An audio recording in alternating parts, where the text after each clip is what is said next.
Hey everybody, welcome to Board Online, Board Offline. Today we have our top 3 most played games of February. Now, video's coming out a bit late. Normally I try to do this in the first week of the month and just didn't get around to it.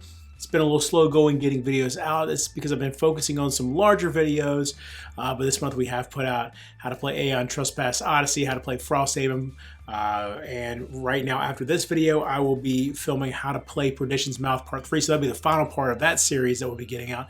Lots of great stuff going on. Before we get into the top 3, I do want to mention our sponsor, StoneValleyGames.com. This is your friendly, distant game store where you can find everything you're looking for the tabletop: board games, card games, war games, RPGs, everything you're looking for. They've got it over there at StoneValleyGames.com. They also have some cool programs. They've got a loyalty program for return customers.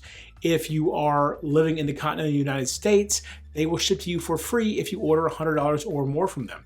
And if you are in the United States military stationed overseas at an AA, AE, or AP address, they'll ship to you for free. So go check out StoneValleyGames.com. There's a link in the description below. All right, and so let's see. In February, we played 9 plays of 5 games. Very slow month for February.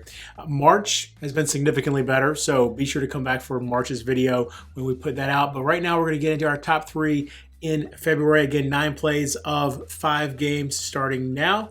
Number 3 was Pocket Detective Season 1 with 1 play. Now, there were several games, of course, tied at 1 play. This one had the longest amount of time spent playing it. So, Pocket Detective Season 1.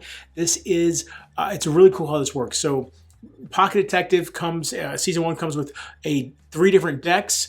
One deck is 1 game. And you take it out and there's no instructions to read. You just open up the package and you start taking cards off the top of the deck and just follow the instructions as you read the cards. That's it. Nothing to learn. It's really cool.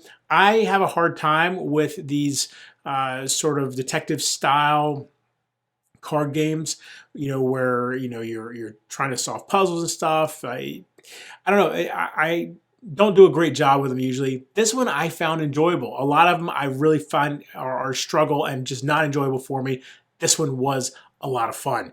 Pocket Detective Season 1. I've only played 1 deck of it. I'll probably bring out the other decks with my game group at some point and we'll try it out. Sleeping Gods is number 2 with 2 plays. This was us finishing up our campaign. Sleeping Gods campaigns are very short, so this was us finishing up that campaign. As we went through it, and we went through a whole different section of the area of the world that I hadn't been in before. If you're not familiar with Sleeping Gods, there is a static map that you play by flipping through pages in a map book. And as you go along, you'll run different encounters. I've played 3 complete campaigns and 1 partial campaign of it at this point, and I still have things to find.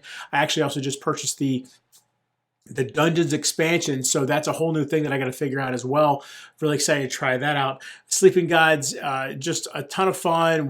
It's a very narrative heavy game though, so if you don't like narrative, if you're not looking for a sort of choose your own adventure book style game, don't look into this one, but there's a lot more to it as well. A very intriguing combat system that you either love or hate. I actually really like it a lot. That's Sleeping Gods. And at number 1 was Midara with 4 plays as we continue making our way through this massive campaign. We've been playing it the better part of a year at this point, I believe. I think we're about halfway through it at this point. But this is again, a narrative-heavy game as well. We use the Cliff Notes for this one because there is so much narrative. It really is like playing through a fantasy novel. As you build up your characters, you will gain new heroes that you can use and kind of sub out for the old ones.